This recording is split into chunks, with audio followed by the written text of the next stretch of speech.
So it's really exciting to have Adil here.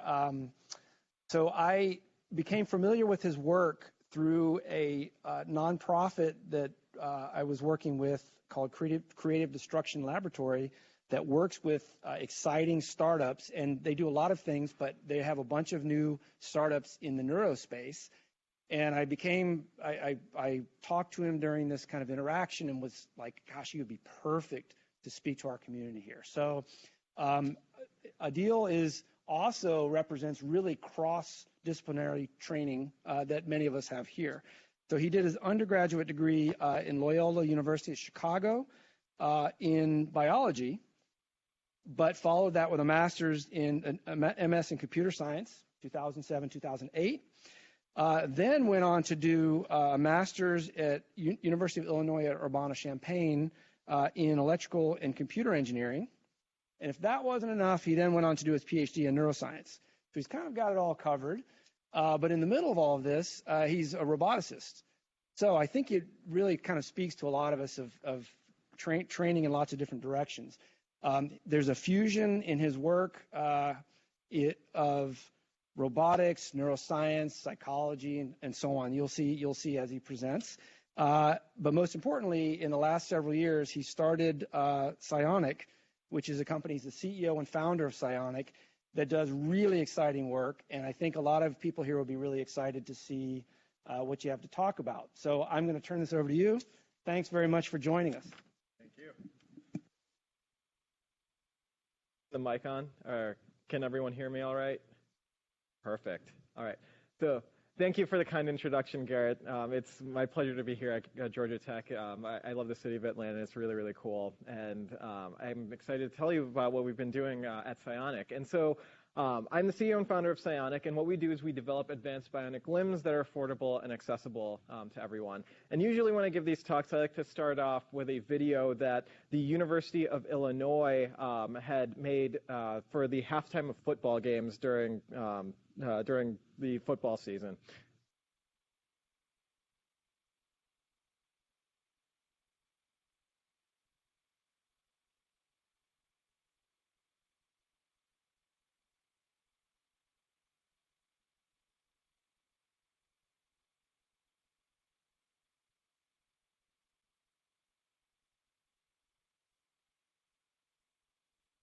If you couldn't tell, that was me at the end of that video.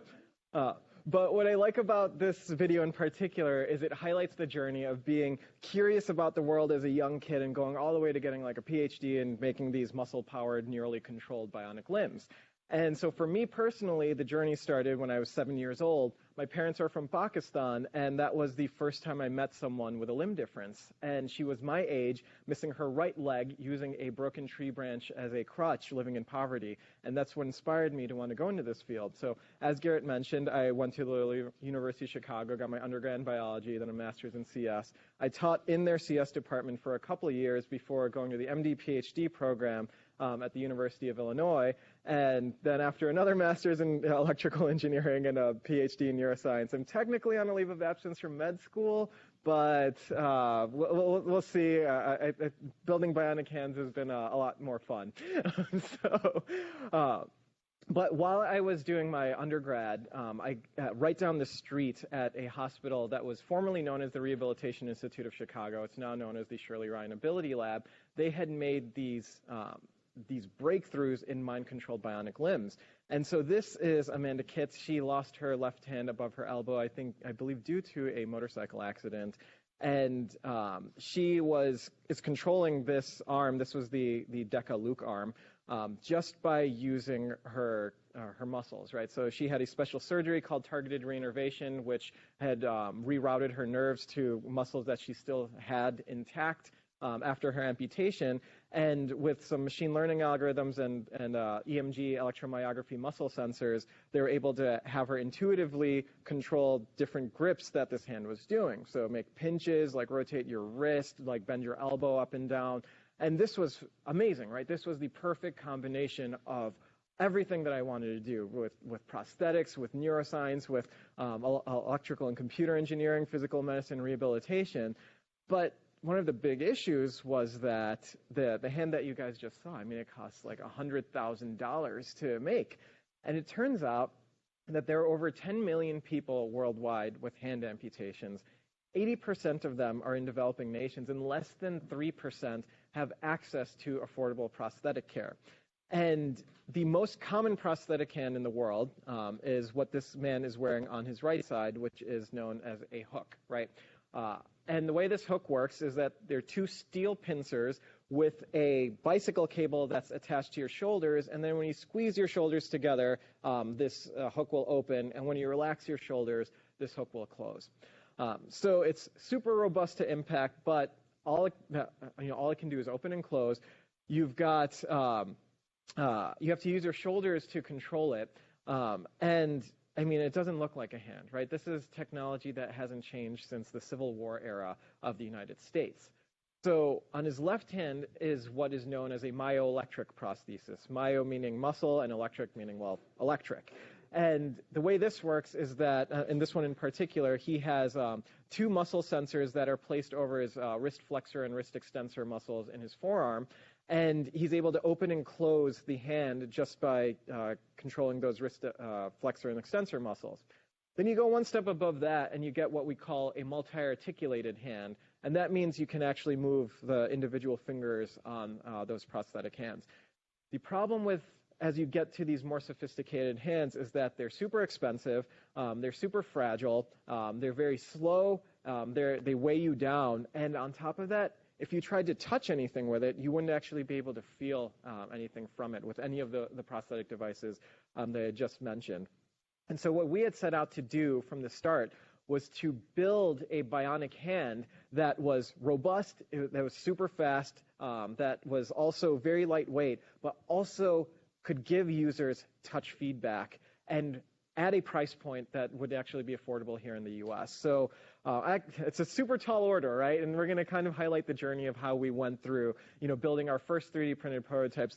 Which you see in this picture was what we call Mark I internally, which was based off of a humanoid robot arm called InMove that you could 3D print for $1,000. That was open sourced and designed by a French designer.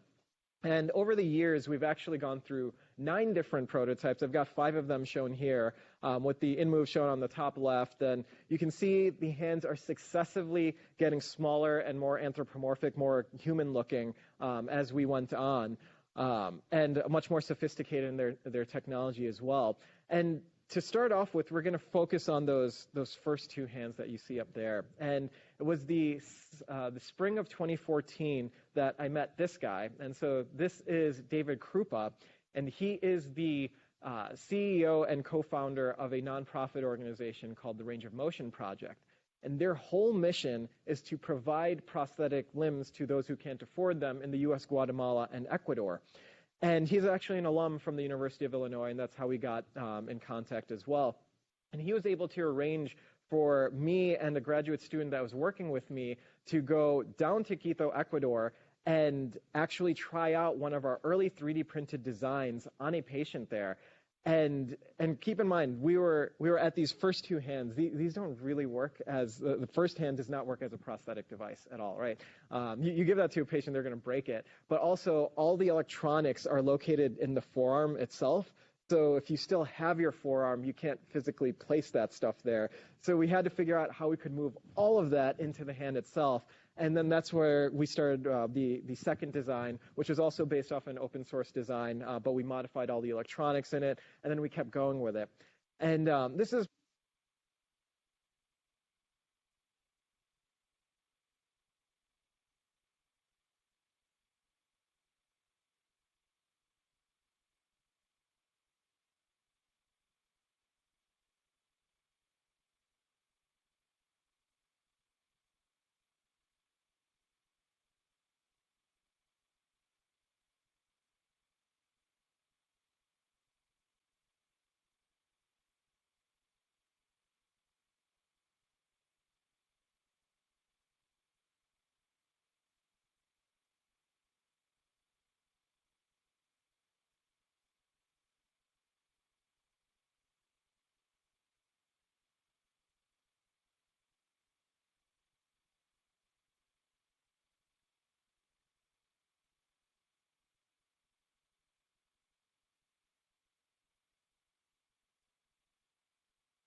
All right, great. Okay, so a couple things I wanted to point out on this video right here, right? So the hand that you're seeing on this screen right here, it's 3 times the size of an average adult human hand, has wires going everywhere, plugged into breadboards, plugged into power supplies, plugged into the wall, right?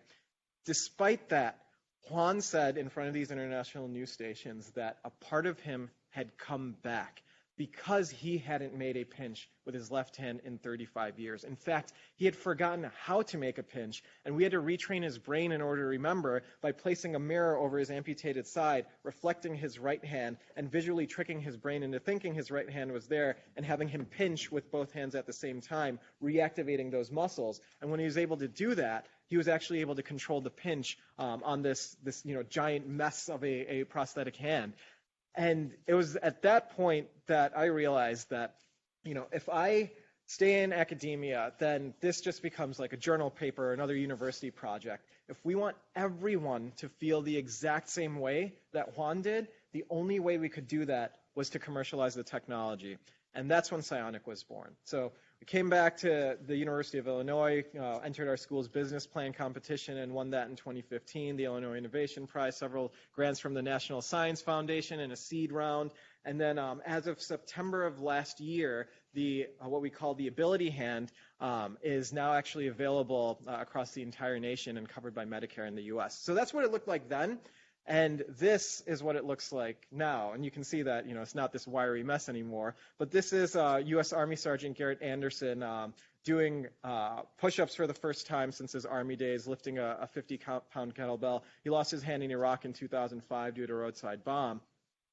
You can do various activities of daily living, like, closing your laptop lid. One of our patients in Chicago was able to feed her granddaughter for the first time using her bionic hand.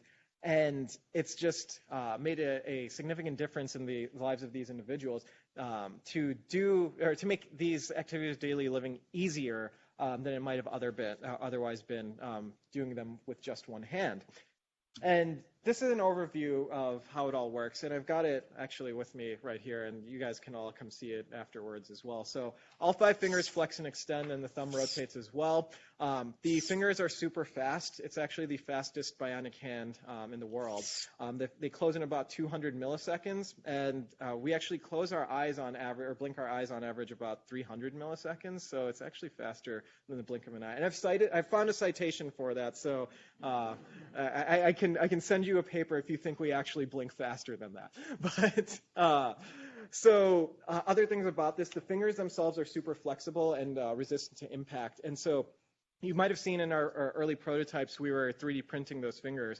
And when we started talking with hundreds of patients and clinicians, the number one thing they complained about was that their commercially available injection molded, super expensive, like 50 grand prosthetic bionic hands, they were breaking, and not because they did anything crazy with it, but they would accidentally hit the hand against the side of a table, and because they were made out of rigid joints, they would actually break. But our own hands, right? When we hit them against something, they're flexible, they're compliant, and that's what makes them resistant to impacts. And so we had to think outside of the box. How could we still design something that leverages the low cost of 3D printing, but also make it more robust than anything else that's out there? And we started looking at the soft robotics literature. So in particular, the soft robotics toolkit that was developed by Aaron Dollar's group out at Yale in the Grab Lab. And they were using low-cost silicones and 3D printed molds instead to make their hands. And they had very similar properties to our human biology. So you can see that these fingers are flexible. I can actually take this and smash it. We've done push-ups on it, as you saw. We've broken boards with it, martial arts style. I even arm wrestled against the para-triathlete national champion and lost. So I've got to start working out a little bit more.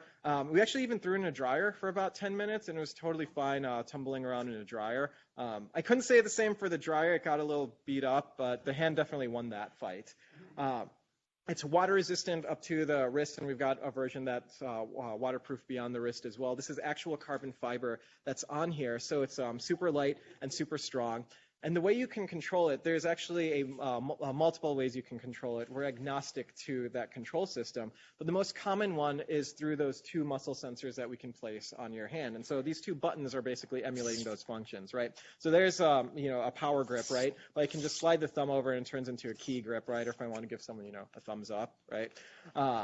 And just by opening the hand again, I can switch to different grips. So here's like a precision pinch. If you're at a rock concert, you can rock on. And then our favorite one is what we call the finger wave, where you can actually see all the fingers moving. And it doesn't have to be blazing fast all the time too. You can do slow finger wave. But if you're more spirited, then you can go much faster, right? It's USB-C rechargeable. So the same way you plug in your phone, you can plug in your hand. It'll recharge from 0 to 160 minutes and lasts around 8 to 10 hours of battery life on 2 cells. We can multiply the cells, and that multiplies the battery life. But you can also charge your phone from your hand as well, so it's a superhuman ability that we like to give our users. And then it weighs less than an average adult human hand, so I just popped it off the socket. So this is the hand itself. This is around 490 to 500 grams. Average adult human hand is around 510, 520 grams itself. So we wanted to make it super light, super strong, water resistant, but also have things like touch feedback. And the best part is that we actually got it covered under Medicare in the U.S. So we expanded access from 10% of patients who could afford an advanced bionic hand to now 75% of patients who can afford it. And so we've got some videos highlighting a bunch of these features.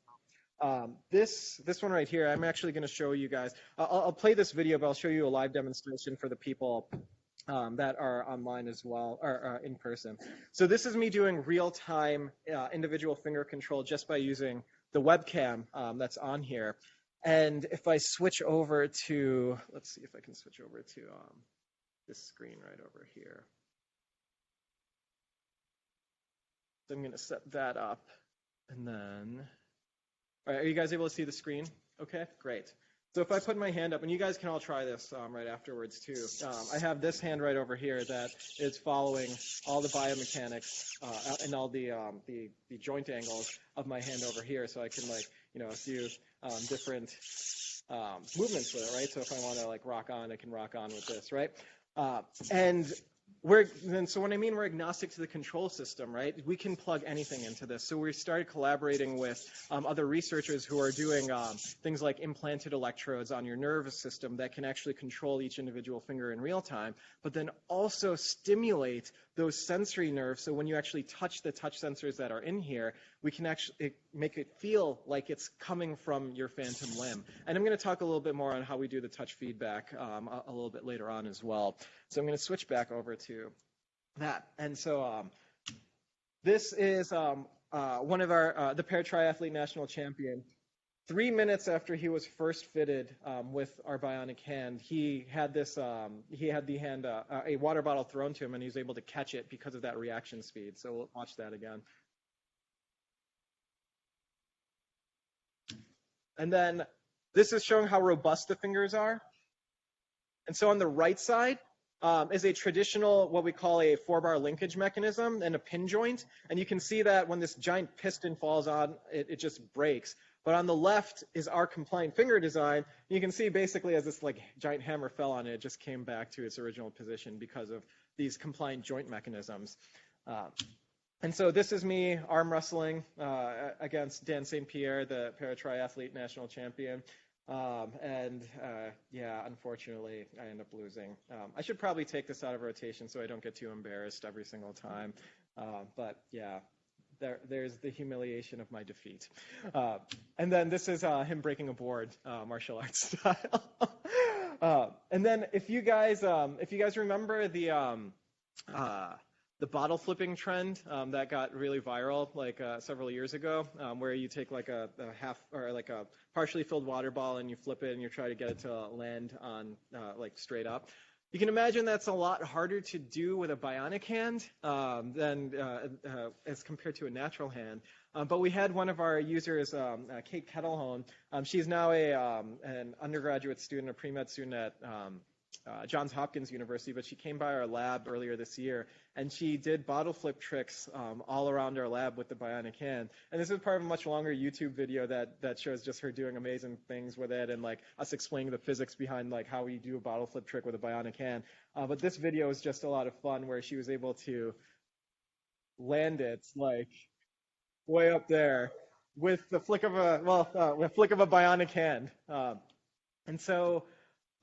Okay, so we talked about how in 2014 I got the chance to go out into Ecuador and see Juan, our very first patient. So we went back down in 2018, and of course the first thing that he wants to do with the latest version of his Bionic hand is drive his car with it, right? And to make matters worse, yeah. I'll get back to that. I'll get back to that in a little bit. Okay, so he wanted to drive his car with this hand, right? And to make matters worse, his car it's manual, so it's not an automatic transmission, meaning that he has to keep his right hand, which is his natural hand, on the stick shift while the Bionic hand is on the wheel. And he doesn't have power steering either, so he has to have like a firm grip on that steering wheel. And we're in the middle of downtown Quito driving, and I'm just like, oh my goodness, like how is this going to work? Are we gonna die? And so my heart was racing the entire time, like I was just filming this. And he was able to drive his car with no issues at all in downtown Quito.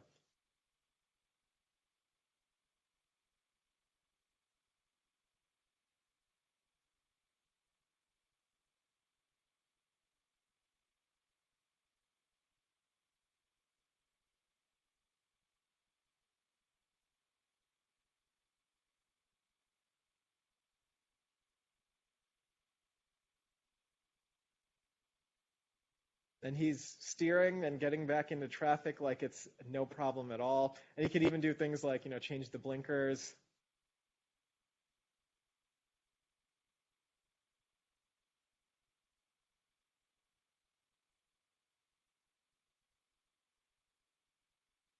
And he gets, like I said, gets back into traffic like it's no big deal at all.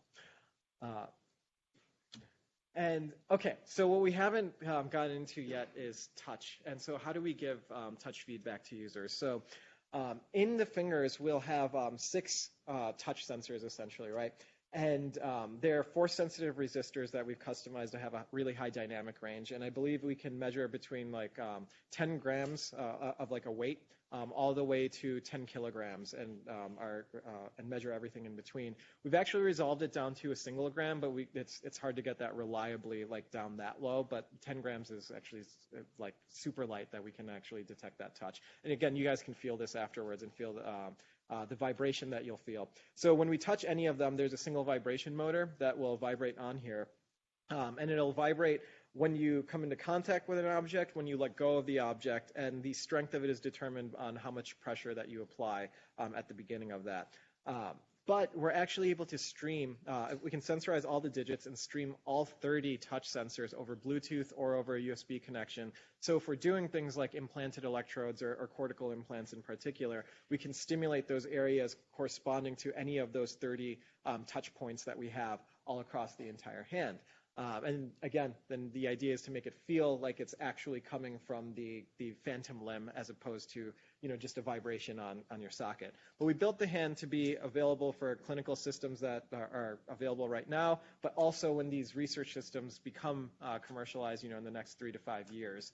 So it's capable of all of those generations of implanted electrodes and for both motor control and sensory feedback. And a lot of our research has also been on electrical stimulation on your skin, so electrotactile stimulation in particular. And with that, instead of using a vibration motor, you can send a little bit of current across your skin and then change the pattern of that stimulation. So like the amount of current that we send, the timing of it, and then how often we're sending that electrical stimulation. And that can make it feel like different things. So it can make it feel like a light touch, a strong touch, a pressure, a vibration, pain, the entire spectrum of mechanical touch. The problem is how do you consistently always make it feel like that? And that's an active area of research that we're looking into right now, is how can we always make it feel like a light touch instead of like a tingling paresthesia, for example. But this next video shows the first time we ever hooked Juan up to our touch feedback mechanism.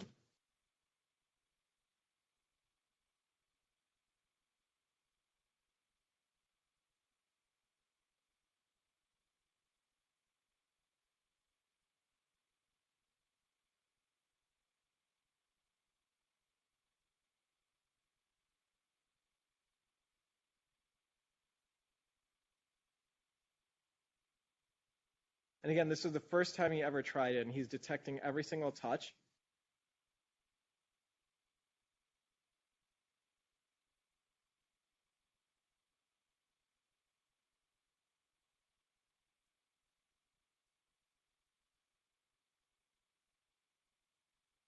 And again, he was able to distinguish between light and strong touches on his first try. Another thing I want to call out here is that, so that's my wife in the background who had our 3-month-old son in her arms at that point. And just to highlight the importance of having like a spouse who's very supportive of all this stuff, she actually made the trip down with me from Champaign when we drove with the kids. And my son is now 6 years old, and we have a daughter that's 4 years old too. So just having that spousal support is really critical in launching a company and getting through grad school when I was doing that.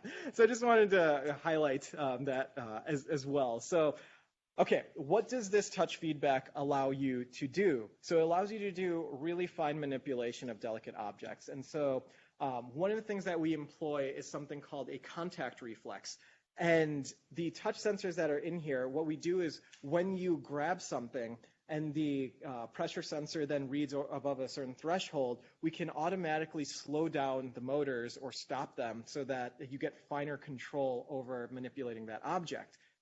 And this next video shows one of our patients in Chicago. He's an 85-year-old triple amputee who lost his limbs due to sepsis, and he is grabbing a hollow eggshell while blindfolded without cracking it on his first try, because of the contact reflexes and the touch feedback that he has in grasping this eggshell. And again, it's a hollow eggshell. Eggs are actually pretty hard to crack when they're intact, but when you hollow them out, they are ridiculously fragile. So for him to be able to do that is a testament to how sensitive these touch sensors actually are on the ability hand itself. And so, of course, we're scientists, so we had to do experiments on this, and we showed that there was a statistically significant difference on 2 tasks. One was in the hollow eggshell grasping task that you just saw, as well as a cup grasping task, so like a flimsy water cup that you can get like at the store, because that's an important activity of daily living to make sure that you can grab that without crushing it, right? And we showed that even in the presence of visual feedback, when you had the touch feedback, you crushed fewer eggshells and you crushed fewer cups when you were actually doing these activities, when you got that haptic feedback. And that was so it's really important for these activities when you're doing manipulation of delicate objects, as I was mentioning. And so going further into electrotactile stimulation, and since I know this is a neuro crowd, you guys might be more interested in this stuff. So the way electrotactile stimulation works is that you're sending current across one electrode and it comes to a return or ground electrode on the other end, and it's stimulating your sensory neurons along the way. And 2 of the parameters that we can change when we're sending this stimulation to users are the amount of current, which is what we call I in this plot, and T, which is how long that pulse is actually going to be. And one of the biggest issues with electrotactile stimulation is that if the electrodes, for example, start to peel off, that current density gets concentrated in a small area, and then it could feel like a static shock. It's not necessarily like painful, but it's startling, and you never want a user to ever feel like a shock, right? And we wanted to know if we could actually monitor that by monitoring the resistance between the electrodes in your skin, and then manipulate the amount of current and the timing of it that we send so it always feels like a consistent sensation intensity instead of feeling like a shock. And the same thing goes with if you start to sweat a lot, then your resistance shoots way down, and then you don't feel the sensation anymore. But we still want them to feel the sensation throughout the day. If your skin is dry, there's a bunch of reasons why your skin resistance is going to change and why these sensations are going to feel like different things. And so we built a controller that monitored that resistance. And by adjusting the amount of current and the timing of it, we could actually make it feel like the same intensity of stimulation throughout the entire thing. So in this video, you can show that we had Sergeant Anderson doing an elliptical out in 90-degree weather out in the quad at the University of Illinois. And you can see his resistance, which is the top plot. It's just dropping over the course of this exercise as he's starting to sweat. But we didn't change any of the other parameters, and he actually didn't feel the sensation anymore. And so when we turn the controller on, then you can see that we're adjusting the amount of current I and T, which is the pulse duration, in response to the changes in the resistance. And he actually reported that it felt like the same sensation throughout the entire activity. And the same thing for peeling the electrodes back. You can see that when you peel it back, the resistance just shoots up. And I think if you look very closely on the last one, you can see his muscle twitch when he does this, because that concentration of density, or the current density, is so strong that it just causes his muscle to twitch. And then we turn the controller back on, and every time he peels it, he actually doesn't feel any change in the sensation intensity again. So you can, this was published in Science Robotics several years back, so you guys can find that paper. And if you have questions on it, feel free to contact me about it. So other things that we've been working on too are skin tattoo electronics. We've actually worked with Woon-Hong Yo, who is a professor here, but we worked with him when he was a postdoc in John Rogers' lab at the University of Illinois.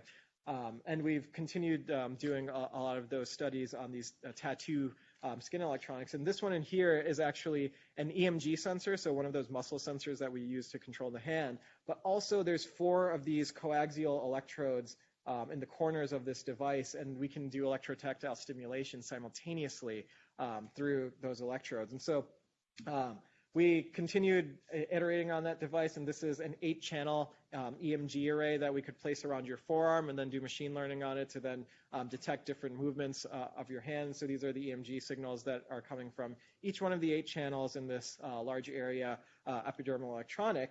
And then we took that one step further, and then we made wireless haptic devices on these flexible substrates as well, so that when you touch here, you can place these wirelessly powered haptic devices anywhere over your body, and then you can actually feel from the fingers. And so one of the applications of this in particular is for patients who have something called targeted sensory reinnervation. So in this next video, you're going to see one of our users who has this surgery. And so he has an above elbow limb difference. It was an amputation due to a workplace accident. And when they rerouted his nerves, his motor nerves, to other muscles, these sensory neurons regrew into his skin overlying those muscles. So when you touch him on different parts of his upper limb, he feels like you're actually touching his hand. And then we can actually place our vibration motor in those areas and this wireless haptic device, for example, and map that to different parts of our bionic hand being touched. And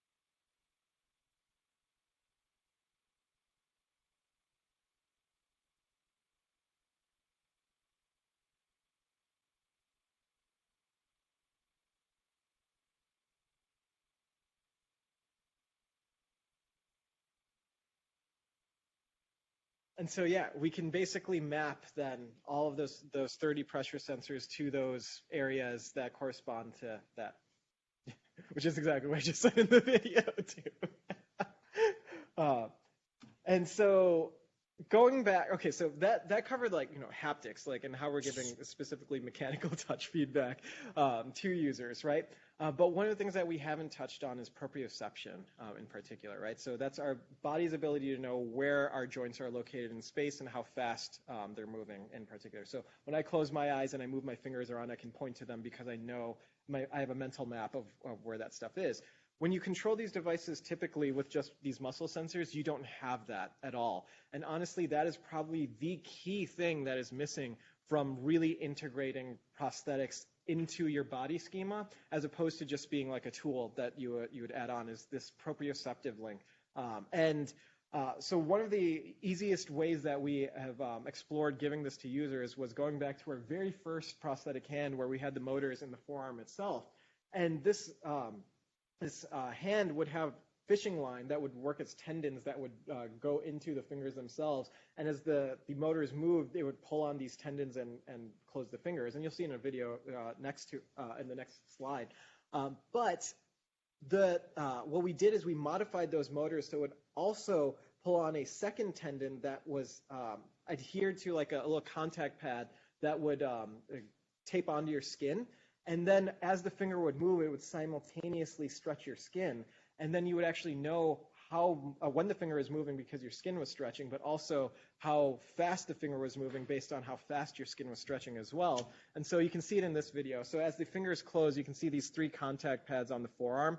They're actually moving and stretching the skin. And it's a 1-to-1 relationship between the joint angle of those of the middle index and thumb digits and how much like the excursion, the distance of the skin being stretched. And so we did an experiment where we had 6 different grips, right? Moving the thumb, moving the index, moving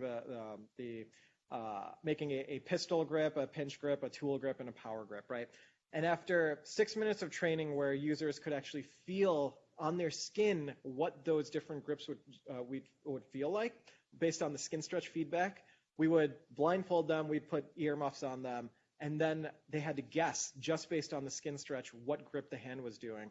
And again, 6 minutes of training, they had 88% accuracy in determining what that grip actually was. You can imagine after like months of training how good they would be at distinguishing all these different patterns on their skin.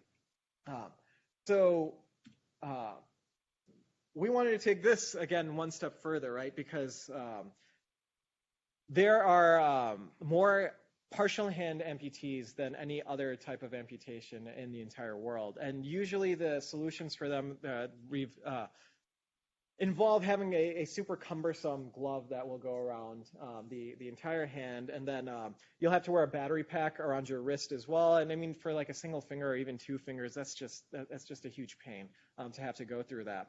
And I was actually shadowing an orthopedic surgeon, a hand surgeon in particular, several years back. And he had this one patient who had her thumb was hurting whenever she would move it. And what he did is he took out her carpal bone entirely.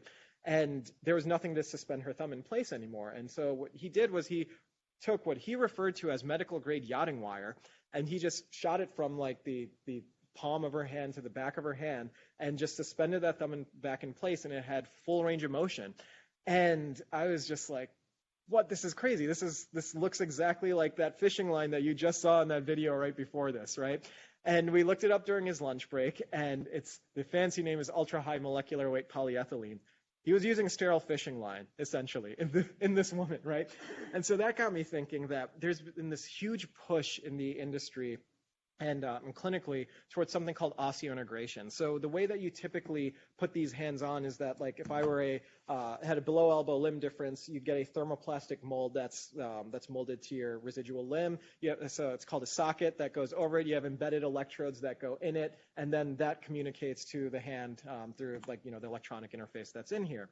The socket has a ton of problems with friction, sweat, things moving around and shifting all the time.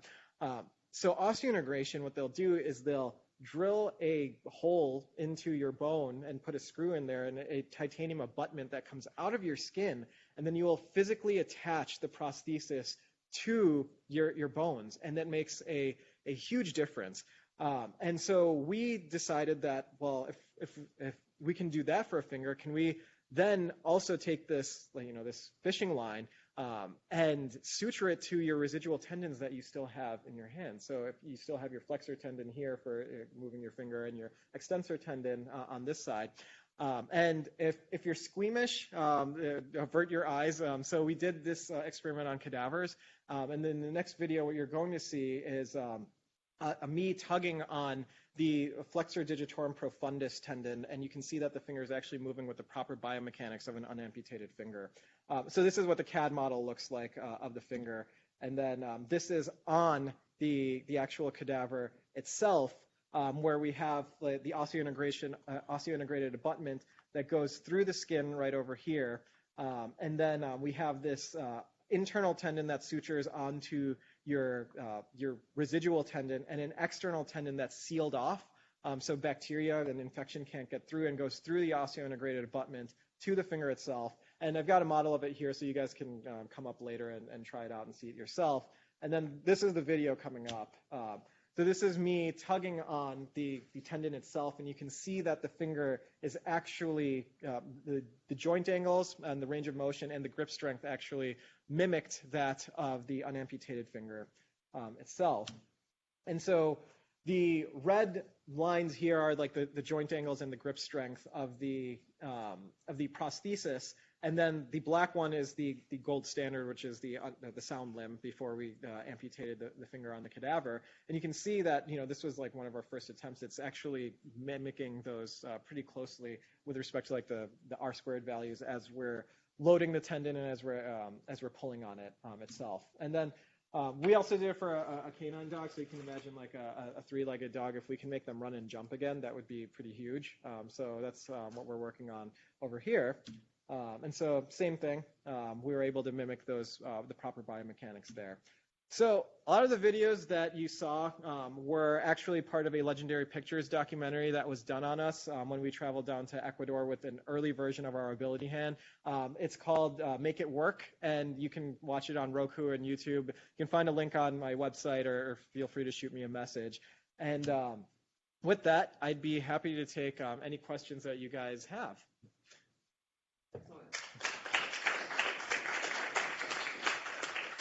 Okay, so thanks very much. I think there's something in there for everyone here. So please, there's questions.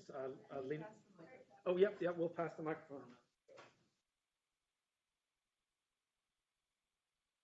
Great, thank you. This is really inspiring and great to see you integrating all kinds of, research talks I've seen into an actual product. I noticed you had both electrical stimulation and vibrations for doing sensory feedback. And I'm wondering if you could tell me sort of the pros and cons of one versus the other.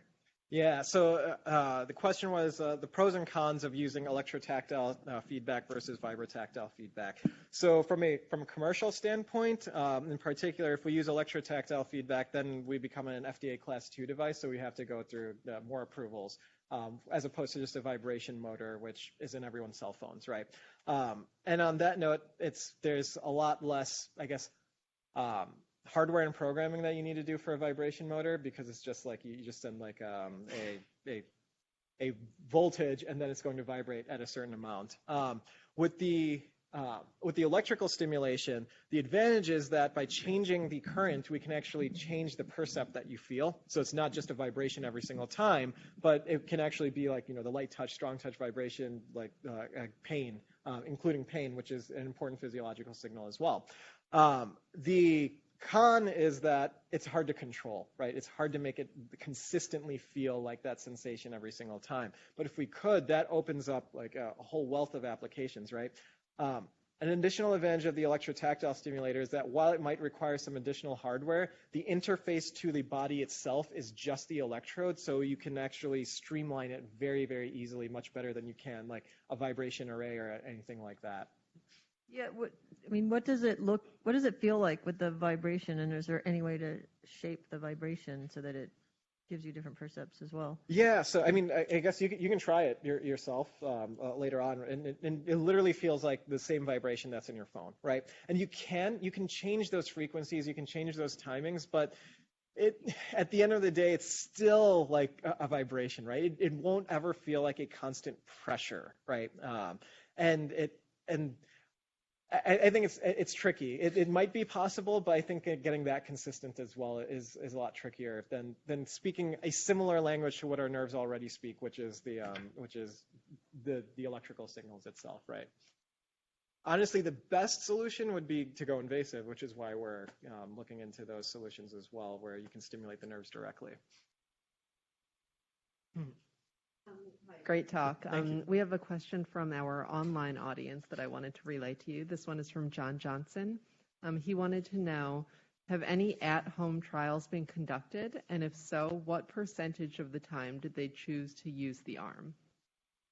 What percentage of the time? Okay, so, that's, we haven't necessarily been monitoring that in particular, that metric.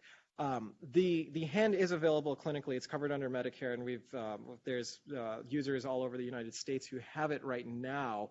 And it's varied, right? So a lot of people have been using it for things like, helping tasks around the house, going grocery shopping, like yard work, things like that. Our para-triathlete national champion, he uses it mostly when he goes and works out because he hasn't actually been able to work out his contralateral side, the side that with the affected side with his amputation. So it varies a lot from patient to patient. But this is actually available clinically right now, and we're fitting users. And in fact, I think we've got a user in Atlanta that we're actually in the process of fitting now as well.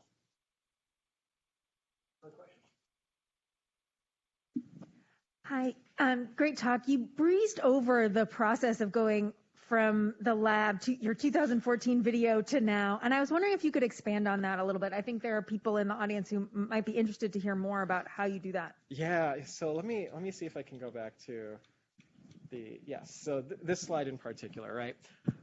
So when we were in Ecuador, we were using that second hand, the one in the middle on the top, right? And then this third one over here was the first one that we designed ourselves based on similar principles where we had the motors inside the hand. But it was still 3D printed, right? And we noticed that was too weak, and the fingers were back drivable, so it was very energy inefficient. So meaning that if you wanted to keep your hand in a certain position, you had to keep feeding it power in order to hold it there.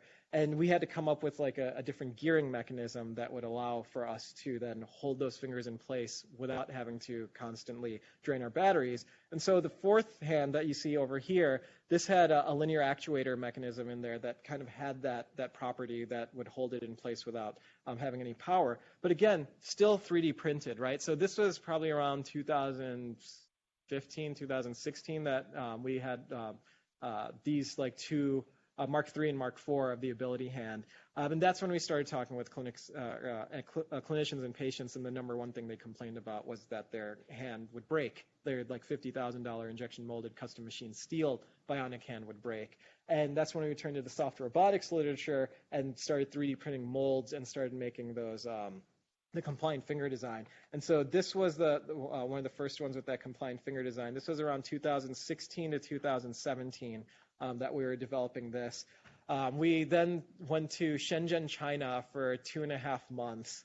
It's the electronics capital of the world.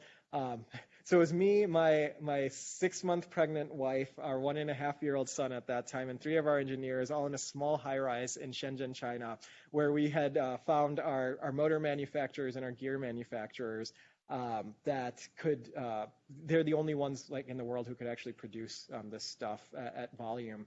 And none of us spoke Mandarin at all. So we had one of our employees that was our lifeline to actually navigate China, which was just crazy. And then we switched to those brushless DC motors that we got from the company in China, and that we're still using to this day. And then from that point, all through that entire process, we'd always been testing with users, right? So the U.S. Army sergeant who was local to the area, we'd bring it down to Ecuador and try it out with Juan, our patient there, and then they would break it, and they'd keep breaking it, and then we'd have to keep like iterating on it to make it stronger and stronger, up till the point where we finally started adding carbon fiber to the palms in like Mark 7 of the ability hand, and then we added waterproofing in Mark 8 of the ability hand, and then we just like completely made it like super, like even more robust in Mark 9, which is the version that I'm holding here.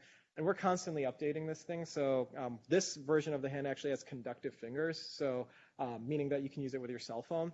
And for our bilateral users, that's really important so that they can hold a cell phone in one hand and then manipulate like the cell phone with the other hand, right? And then the waterproof wrist is something that we're going to be adding very soon, shortly too. And then so it's this constant process of iteration that we've been doing for the last like 8 years that got to this point. I hope that kind of answered your question in a little bit more detail. Yeah, and I know you have another question, but I also meant talking about like when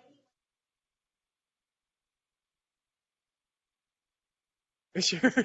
Sure. Got it.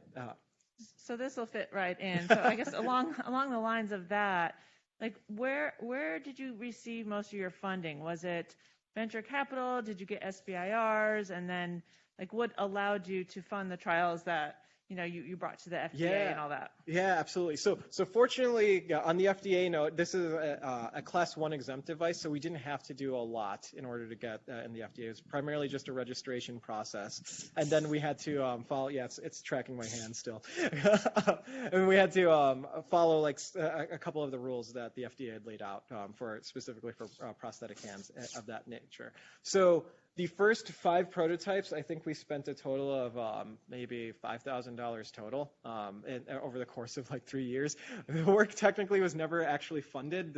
So we would always like try and get like independent study students through the ECE department at University of Illinois, and they came with like $500 of funding, and we would use that to buy filament. We were very scrappy and resourceful at the time. When we won the Illinois Innovation Prize in the COSAD New Venture competition, that gave us around $25,000, which was more money than we had ever had before, and that's what funded our trip to China to figure that out. And then we got our first SBIR in January of 2018. And to put things in perspective of how life of a startup can go, it's a roller coaster, right? It's a roller coaster of emotions and finances. And in December of 2017, we had about $200 left in our bank account, and we weren't even sure like whether we'd be able to continue. And we got our first SBIR grant, and in January of 2018, we had $200,000 in our bank account. That was more money than we had ever had before. So it was just like low lows and very high highs, right?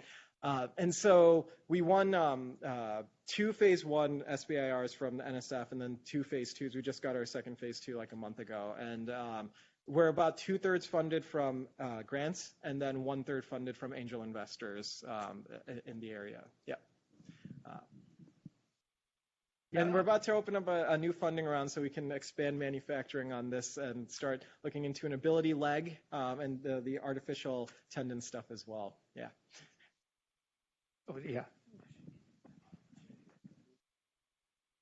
So how do you deal with cases where patients lose like complete control of certain muscles so they can't properly provide input to the hand? So the question was what do we do in cases where there isn't enough musculature, for example, to control the hand?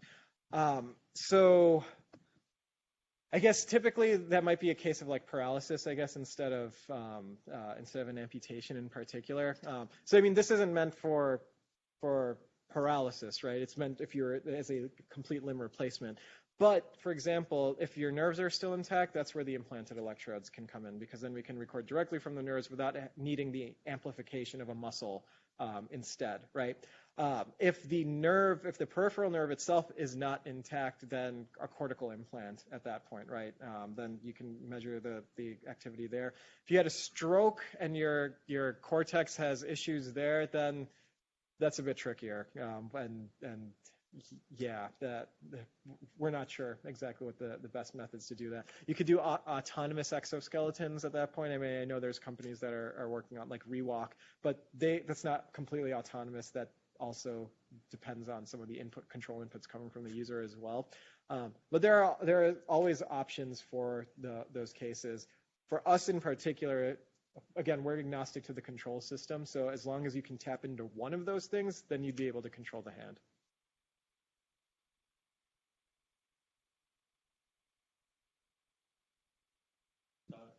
It feels like you lose some control.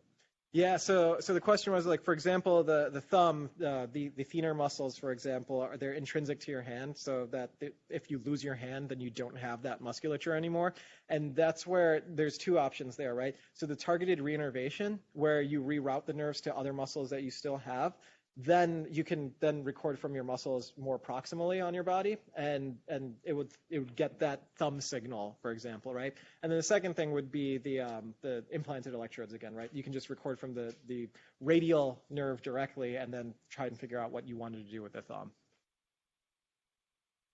Host prerogative, I'd like to ask a question too. Just take a minute, but I'm curious about how you think about adaptation. You know, it's something that's at the periphery and the peripheral mechanosensors, as well as all the way through the nervous system, adapting to constant inputs. So when you're doing a stimulation for the either electrical or vibration, that's the thing that triggered this thinking for me is, how do you think about transient inputs, just when you contact something, versus constant inputs when you continue to hold something, that in the real physiology the signals would start to die a bit? Yeah, so a couple answers to those questions, because that's like a whole can of worms, right? So the first thing is that the way we have it set up right now is that it'll only vibrate on contact for like half a second, and then when you let go. So it's literally just the change in the pressure will trigger the vibration, for a couple reasons. So from a purely practical standpoint, if you're holding a glass of water, you don't want to constantly feel a vibration, right? And honestly, the way our pressure receptors work is that they will die down, right? They rapidly adapt, and then they don't fire anymore, right? And so what the benefit that the user gets from that in particular is that they'll know when they've contacted the object. They get a notification, right? So at the very least, they know they've touched it. The intensity of that vibration will let them know how hard they've touched it. And then when they've let go, they kind of know that they have confidence that they've let go of it in particular.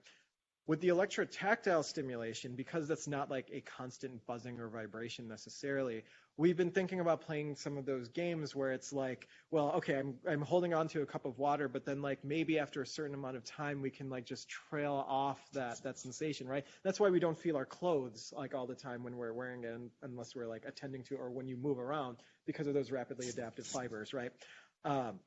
So those are definitely games we can play. When we get to the neural implant level, I think that's when we really can start like looking at those questions, both from a recording standpoint and from a stimulation standpoint, right? So when we do touch an object, if we can mimic what the recording is doing, if that's also, you know, adapting, can we stimulate with that exact same pattern and then have the brain recognize it as a touch the same way it did with the physical touch? All right. So we should, with that, thanks very Much, and we should thank Adil once again.